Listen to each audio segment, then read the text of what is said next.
आपकी class teacher श्रुति ma'am बोल आप लोगों को क्लास 3 की हिंदी विषय हिंदी आप लोगों को पढ़ा रही हूँ। आप लोग अपनी पुस्तक निकालें और ध्यान से देखिए।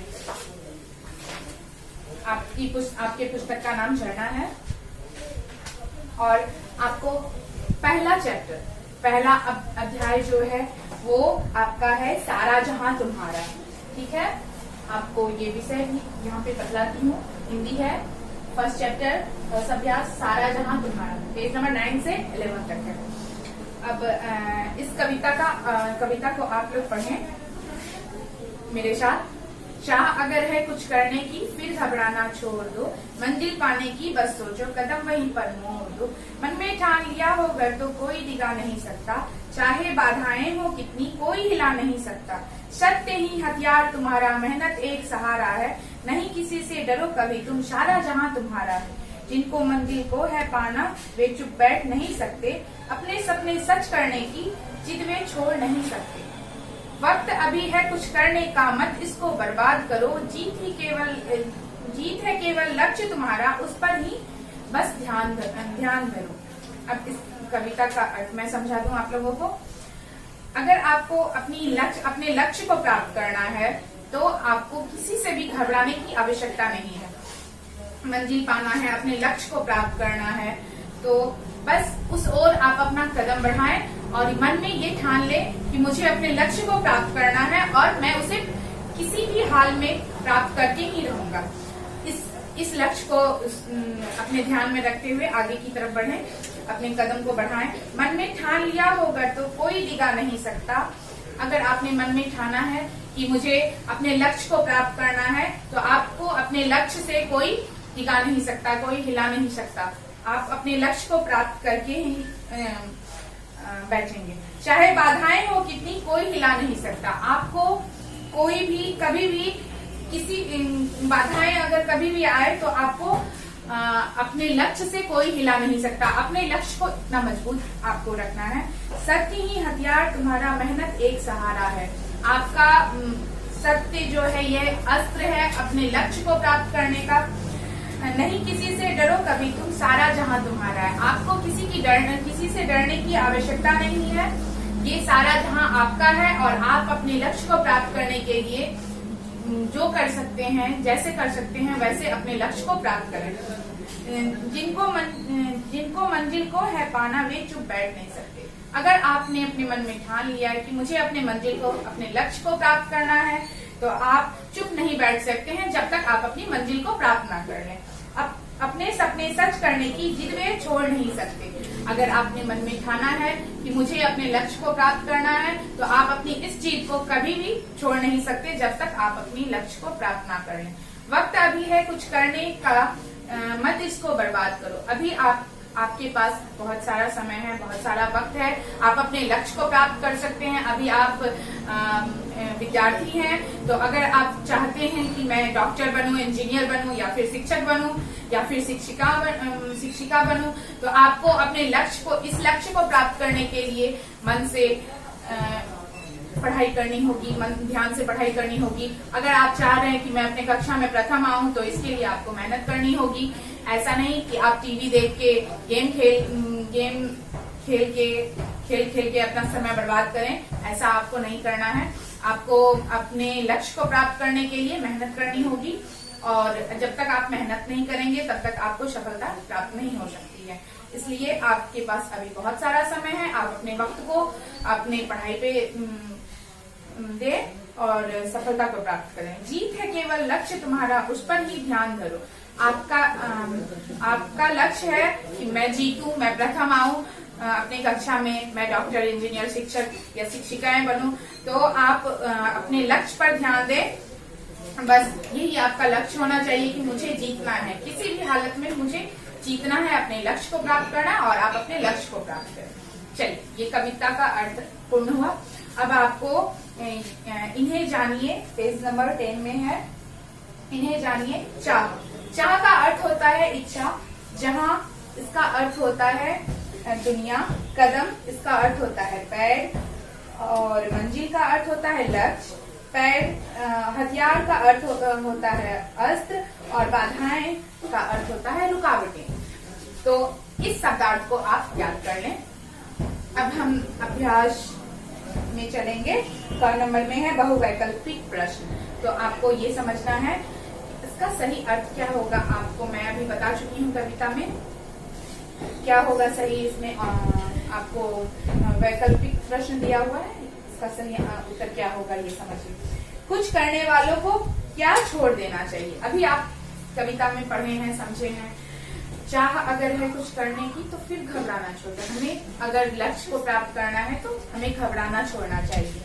तो इसमें आपको ऑप्शन विकल्प दिया हुआ है। प्रथम में है डरना, फिर दूसरे में है शर्माना, तीसरे में है घबराना और चौथे में है दौड़ना। तो आपको अपने लक्ष्य को कुछ करने के लिए आपको घबराना नहीं चाहिए। ये होगा सही उत्तर। इसमें टिक लगाएं। क्या होने पर भी कोई हिला नहीं सकता।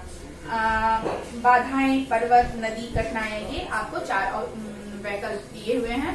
इसमें आपका सही उत्तर क्या होगा आपको मैं कविता में बता चुकी हूँ। प्रथम होगा बाधाएं। तो इसमें टिक लगाएं आप। क्या पाने वाले चुप नहीं बैठेंगे। रास्ता, मंजिल, धर्म, ईश्वर। इसमें क्या पाने के वाले चुप नहीं बैठ सकते।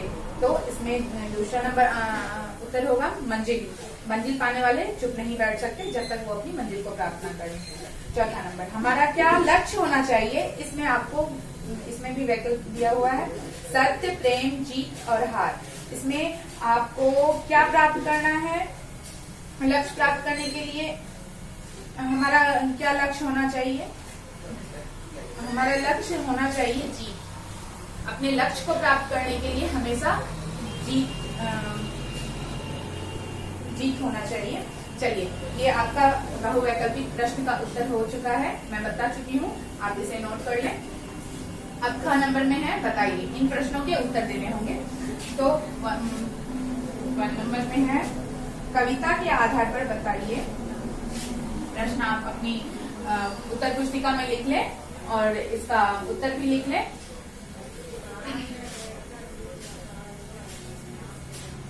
कविता के आधार पर बताइए कि हमें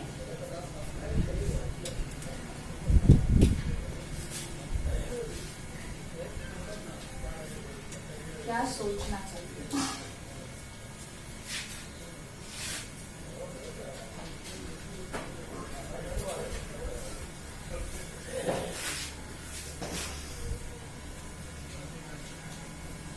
प्रश्न है आपका कविता के आधार पर बताइए कि हमें क्या सोचना चाहिए। इसका उत्तर आप नोट करें। ओके।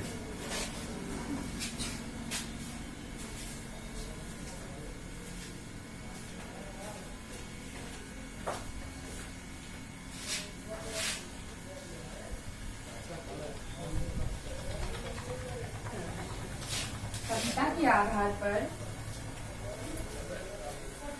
हमें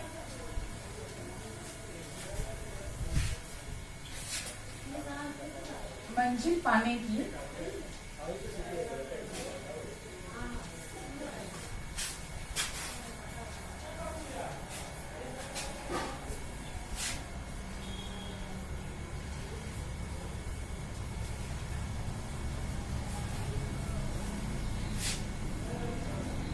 सोच रखनी चाहिए।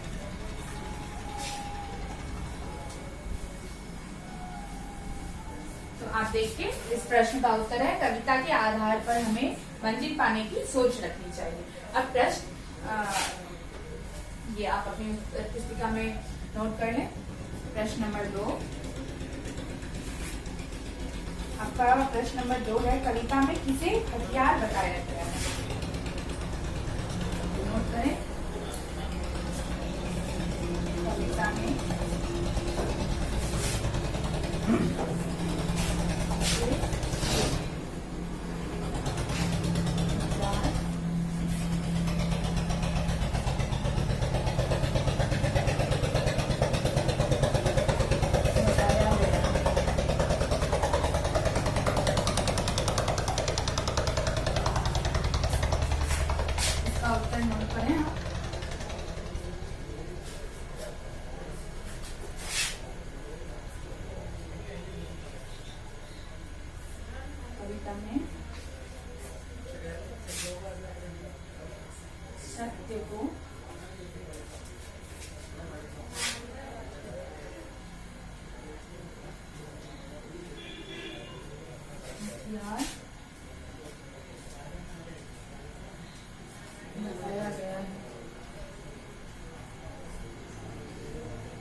तो आप इस प्रश्न के उत्तर को अपनी उत्तर पुस्तिका में नोट कर लें।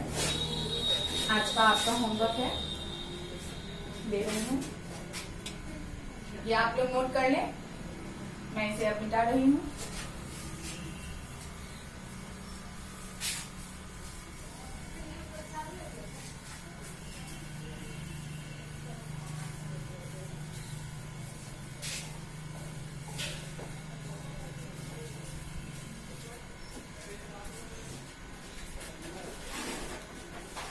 तो मैंने आपको इस कविता का अर्थ, इस कविता को आप याद कर लें और इस कविता के अर्थ को समझ के इसके प्रश्नों को अपनी उत्तर पुस्तिका में नोट करें और फिर उसे याद कर लें। मैं आपको आज का होमवर्क दे रही हूँ।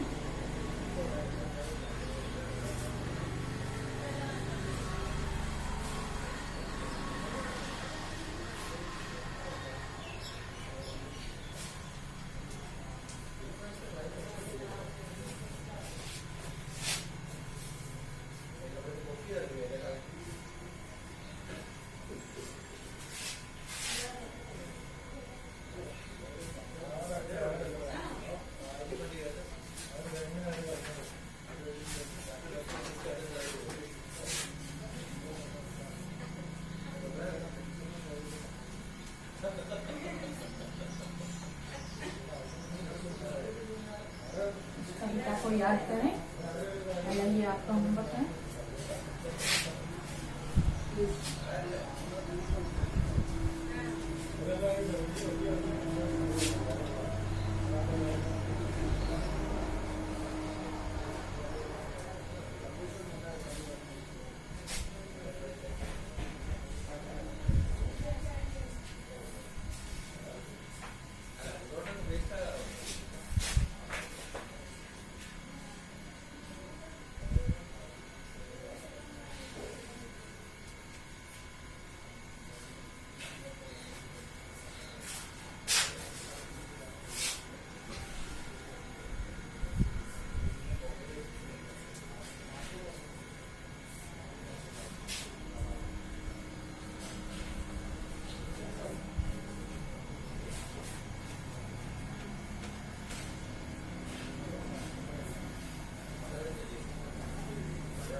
पहला आपका होमवर्क है, इस कविता को याद करें और दूसरा आपका होमवर्क है बहुवैकल्पिक प्रश्नों तथा दीर्घ उत्तरीय प्रश्न को अपनी उत्तर पुस्तिका में लिखकर याद करें। अब मैं आपकी इस वीडियो को स्किप कर रही हूँ।